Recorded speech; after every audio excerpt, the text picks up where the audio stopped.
Namo Buddhaya. Welcome to yet another episode in Inner Guide Q&A program. Today we're going to be discussing about an important question, and that is the willpower. How to develop our willpower. Coming right up. So when we talk about willpower, first of all we need to understand about this.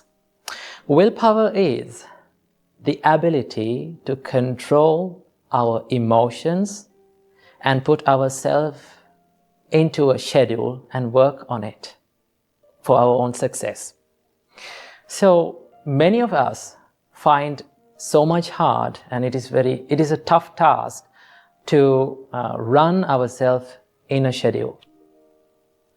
To do that, we need to have the willpower. We need to have that mental discipline to control the emotions that pop up in our mind.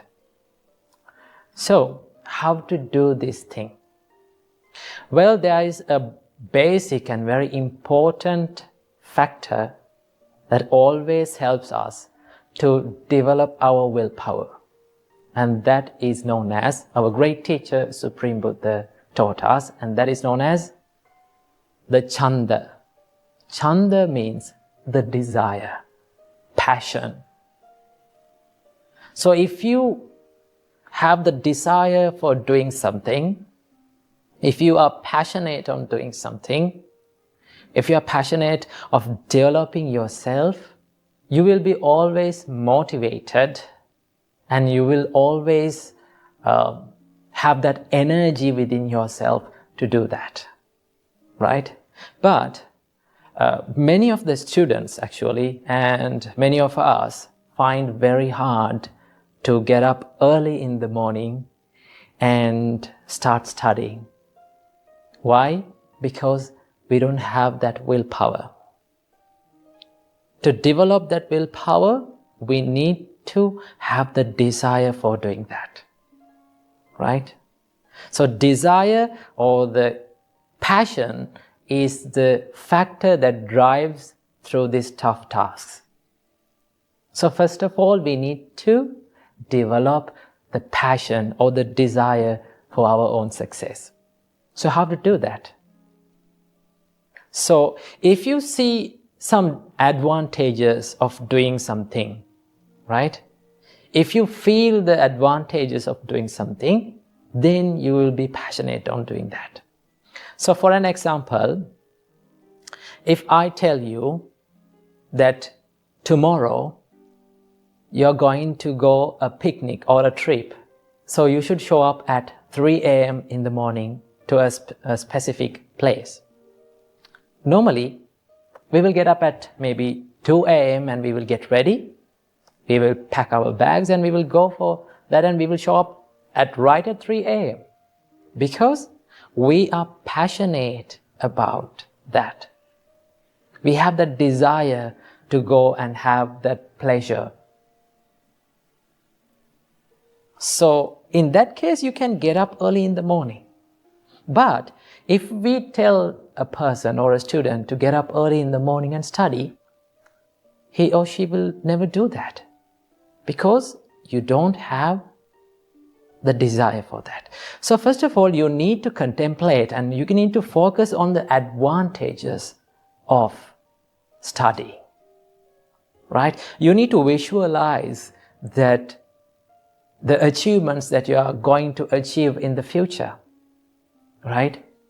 So when you see that specific goal and destination that you have to go, and if you visualize that you are going to have that, then you will develop your desire, right? So to develop the passion or the desire, you need to always focus on the advantages of what you are doing. So if you put the love and if you put the desire, your passion into your work, then you will have that willpower. Your willpower will be developed day by day, right? So willpower or this motivation is not a thing that we get from our birth, right? It should be developed. It's like a muscle, right? It is quite same that When you go to the gym and when you work out, right? Day by day, it's growing up your muscles. That is the nature. But we cannot expect quick results from these things, right? So if you went to the gym and if you work out, right? In the first day, if you come in front of the mirror and look to yourself, there will be no change. But if you are going to the gym constantly and working out, if you work out, your body starts to grow up. Same goes with this willpower, or same goes with success. If you are doing it every day without stopping, that is called the consistency, right? Consistency is the key to success. So if you are working on your success consistently, with the willpower, with the love, passion, then it will start to grow. So first of all, you need to develop the willpower. You need to have the passion or the love. To develop that passion, you need to concentrate on the advantages that you are getting by doing these things, right? So now I'm going to talk about what are the things that destroys our willpower. There are some evil and bad habits which can decrease the willpower. So what are these things? These are called the addictions, right? So the first thing that I must say, and the first and the main thing that destroys the willpower is the addiction to alcoholic drinks and the drugs. They can ruin your willpower very much. So stay away from alcoholic drinks and drugs and everything, because they destroys your mentality, and also they destroys your health, right? The more your health will be destroyed, the more your mentality, your mental strength will be decreased. So stay away from the drugs and alcoholics. And the second thing is probably, this might be a little bit harder for you, actually, it is the video games, right? If you are addicted to gaming all the time, it can cause to decrease the willpower. So these are the things that we call the dangerous or unwanted addictions in our life. So you must stay away from those things, right? And also finally, the pornography. If you are addicted to watch porn all the time, that will be a huge impact on your willpower. Okay, so it will decrease your willpower day by day. So stay away from these things, right? Stay away from especially the dangerous addictions in your life. Then work on yourself, have that passion inside yourself, think of the advantages, right? Then you can put love, passion into your work, and when you do that continuously, consistently, you will develop your willpower. And once you develop your willpower, you can achieve any goal in your life. So I wish you all, may all of you have that opportunity to develop the willpower within your lives. Namo Buddhaya. This is a special inner guide video that is dedicated to the little daughter who had asked a question from us. She had mentioned in her comment that she has a big problem with laziness, and also her exams are near, so she is in a big stress. And also, she said that she no longer finds a value in her life. I think most of us have these kind of questions. Okay, let's start with the first question. She had said that she has a big problem with laziness and sleepiness. I know that getting up early in the morning and sitting for studying and doing the studies is a little bit of a hard thing to do when you are a student especially. First of all, let me introduce you to the inspiring words of the Supreme Buddha. Supreme Buddha said, Sukharani asadhuni attano ahitanicha. It is very easy to do evil things, the things that brings the unhappiness or the suffering or the regret to our life. Supreme Buddha said, Yangve hitangcha sadhungcha tangve paramadukkaram. If there is something that brings us the happiness to our life, if there is something that makes us proud about ourselves, doing such things is a really, really hard thing. So, getting up early in the morning and sitting for studies is a hard thing to do. Why? Because if you do that, it brings the happiness to your life. Right? Studying, educating yourself brings the happiness to your life. So, most of the people, they find hard to get up early in the morning. Now, we all like that fluffy and comfy and warm feeling that we feel on the bed in the morning.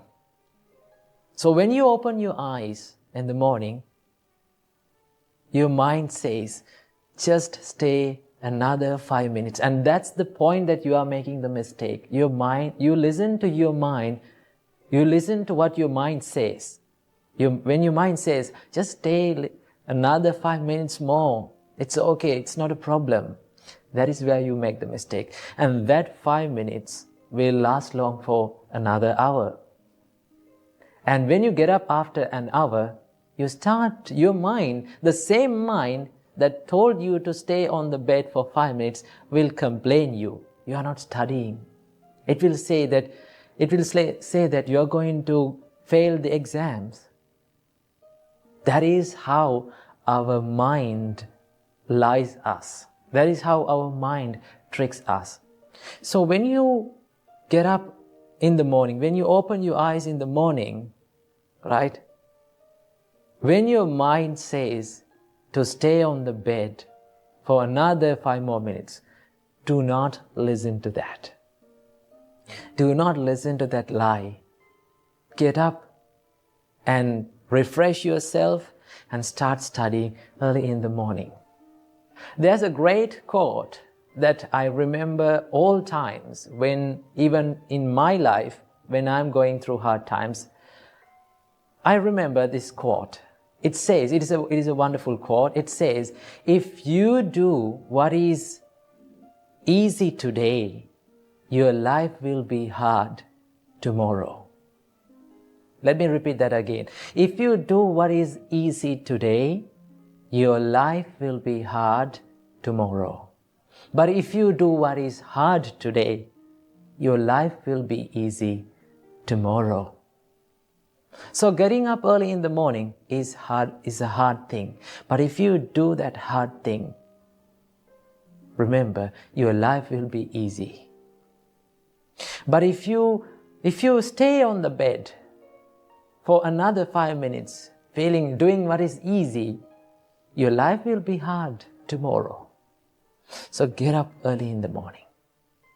Do you know how long you're going to feel the hardship of getting up early in the morning? Do you know for how many days that you are going to find very hard to get up in the morning? Only for 3 weeks. If you get up early in the morning and start studying in the morning for 3 weeks, remember, only for 3 weeks, it will make a habit to your life. And after that 3 weeks, you will never find it hard. It will become a habit. You don't want to think about it again and again. It will become a day-to-day practice. So do that, although you feel hard, for 3 weeks and see the result. That is the answer for first question. And let's go for the second question. She had mentioned that her exams are near, so she's stressed and she's unfocused. Her mind is clumsy. So what is the answer for this? Remember, now when the exams are near, it is the normal nature that we feel frustrated, distracted, unfocused, and clumsy. That is the normal nature. right? So I need you to do one thing. This is a special thing to do when the exams are near, right? Focus on one thing at a time to study, right? Focus on a single thing at a time to study. Study for 20 minutes, right? When you're studying, just forget all the other things that you have to study. Now, normally when we start to study, we find that there are so many things that we have to study in a short time. Now, the more you remember these things, the more your mind will regret. The more your mind will start to become clumsy. So I need you to do this thing. When you're studying, just forget about all the other things that you have to study. Just think, now I have to study only this thing. There's nothing that I have to study more. Just focus on that and study for maybe 20 minutes and take a break for 5 minutes. This is called the Pomodoro technique. I think it is well known. So study for 20 minutes, well focused, and give yourself a little bit of a break for 5 minutes and start studying again. And focus on the special points in your studies, right? And now, when the exams are near, if you haven't studied, right? So I know you're regretting in your mind. So, if you didn't make through the exam, I'm using the word if, right? If you did not make through your exams, I need you to do this thing. What is that? Never, ever give up studying. At some point in our life, we will lose our balance and we will fall down. We will go through hard situations, right? We will fall down in our life, but get back up and try again. You will fall for the first time. You will fall for the second time. You will fall for the fourth time, fifth time. Though you fall for the 1,000,000th time, what you have to do is get back up and try again. As humans, we should never give up in our studies and in our success. So, if you did not make through the exams, do not quit your studies. Do not quit your education. Right? Get back up and try again, and one day, you will find that you have been success. And let's go for the third question. She said that she no longer finds a value in her life. Remember, as humans, we are born to this world to add a value to our life. When we come to this world, we brought nothing. We had nothing. We knew nothing. But as humans, we have to add a value to this life. Right? Study well, start loving others, start loving your parents. And if you cannot study for yourself, right? If you cannot work for yourself, work for the people who loves you. There are so many people around you who loves you, who have dedicated their life on behalf of yourself. Right? They are your parents. Try to bring a smile to your parents' face saying, "Mom, Dad, I made it." One day you should do this. So if you did not give up, you will be success one day. But if you quit, if you give up your education, if you give up in your goals, it is very sure you will fail. Therefore, never give up. Work for yourself as well as work for the people who love you most. Right? Bring a smile to their face. Right? The only thing that you have to do in your position as a child, as a student, is to study only. You don't want to earn money. You don't want to look after the babies. There's nothing to do. Only thing that you have to do is to study. Do that. But never give up. That is what I have to share in this special video. So I wish that daughter and all of you have the same questions in your life. May you be well and happy. May you live long. May you live a happy life. And may all of your dreams come true. And may all of you realize the Four Noble Truths in this Gautam Buddha's dispensation. Namo Buddhaya. Welcome to another video. In today's video, let's talk about relationships. And I'm going to be sharing with you 6 principles taught by the Buddha on having a healthy and happy relationship. Well, maintaining a healthy relationship, maintaining a happy relationship or long-lasting relationship is a bit challenging. Why? Because we have different personalities. We are different from one to another, right? But we lose this ability to understand about this situation, this reality. What is the reality? The difference between each other. Sometimes we ask from the people, or we ask from our partners, why can't you think like me? Why can't you be like me? Why can't you act like me or behave like me? This is where we make many problems in relationships. But if we can realize the difference between one another, or if we can realize this reality, what is that? We are different from each other. Then we can get the power of understanding. There's one important quality that we must practice in any kind of relationship, and that is the understanding. Right? Understand others' situations. Understand why they are acting like that, why they are behaving like that.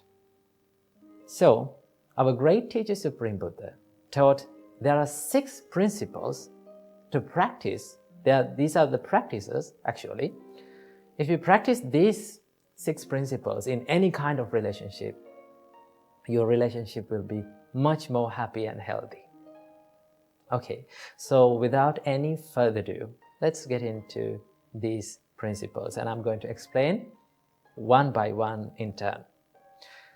First of all, the Buddha said, you need to practice these principles when that person, the person or our partner or our companion or the people who we are relating to, when that person with us or in front of us, and also in the times where that person is not with us. That means both privately and publicly we have to practice and maintain these principles in our life. And also, these principles was taught by the Buddha to monks actually, because as monks, we live as a community. Now in our monastery, we have more than 25 monks. So when you analyze their personalities, they all are different. They all have different ways of lifestyles.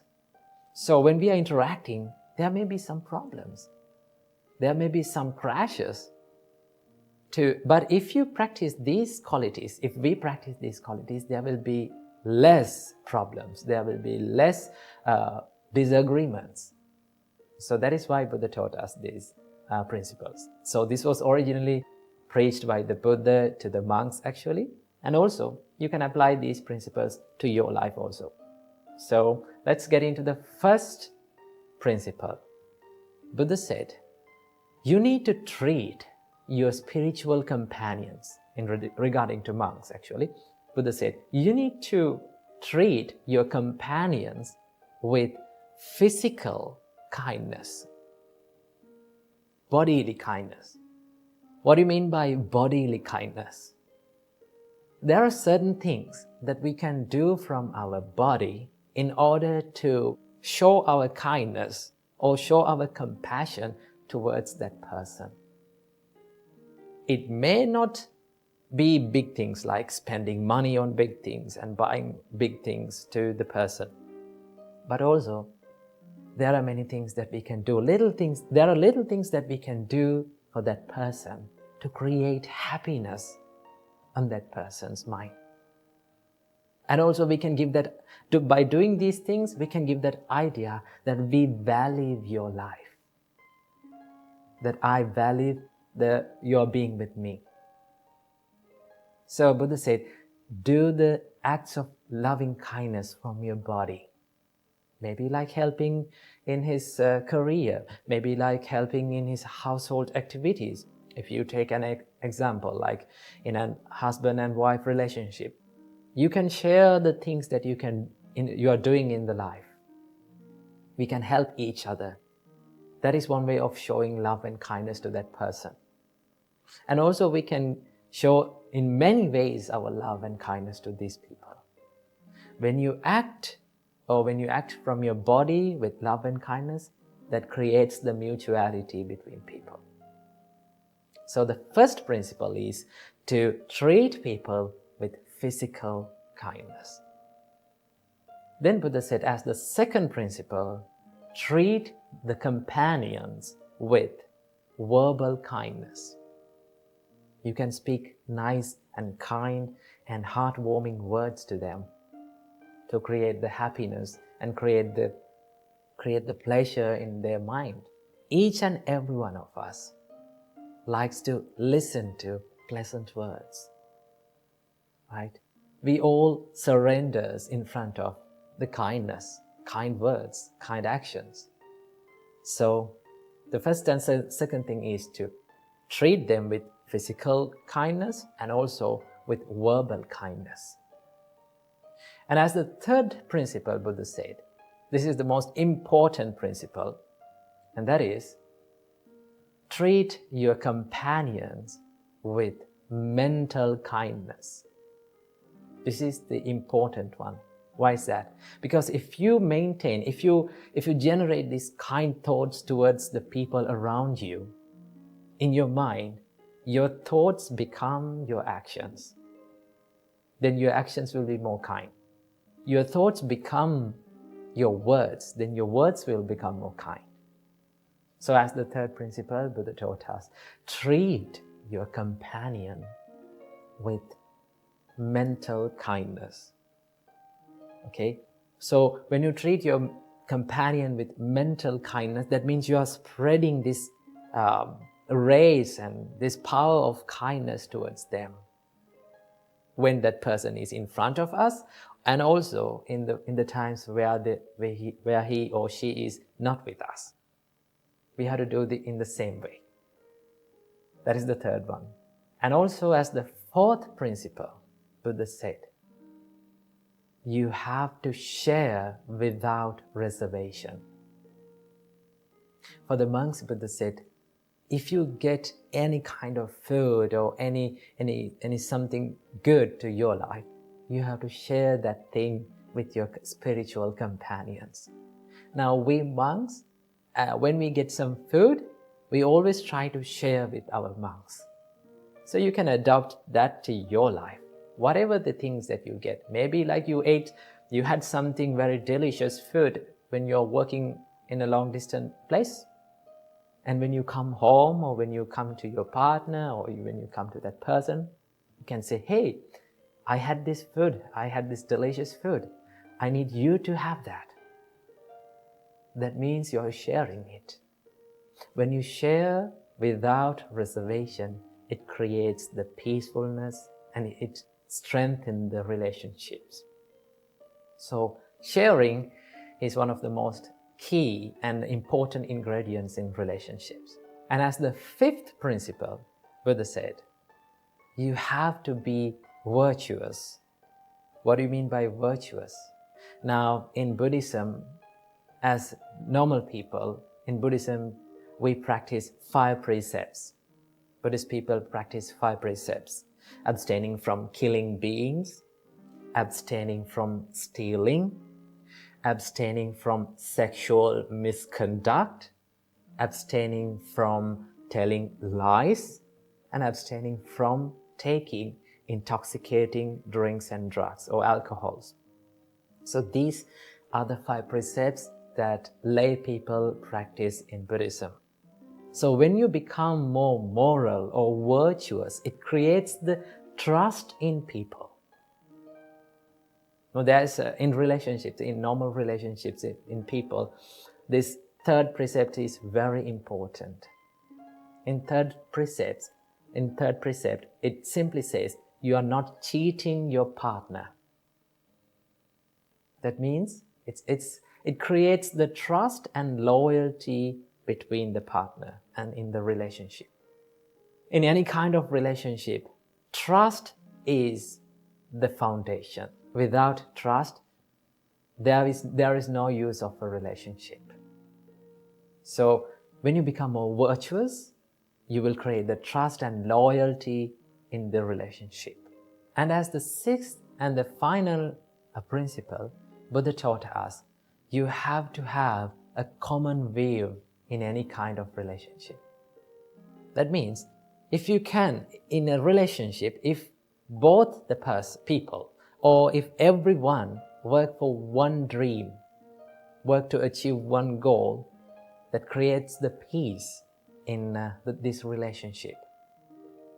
Now, as monks, Buddha said you have to have one dream or one goal in your life. There's only one purpose of becoming a monk, and that is to end the sufferings of this long cycle of rebirth and to be enlightened. When all the monks get together and work for that dream, then that will be so much easy to live with them, right? When someone is deviating from that path, that creates the problem, right? So in relationships also, if every one of us can work for one dream or to achieve one goal, then that will be more easy and more happy. So these are the 6 principles that we must practice in any kind of relationship. You can apply these principles to any kind of relationships, whether it is husband and wife, maybe like girlfriend and boyfriend, whether it is like parents and children, whatever the relationship is, you can apply these principles and make it more healthy and happy. So practice these principles, add them to your life, and make your life a better one. So I'm going to end this video with a nice quote that I've read. It says, all relationships go through bad times, but the real relationships get through bad times. So practice the principles and make your life a better one. Namo Buddhaya.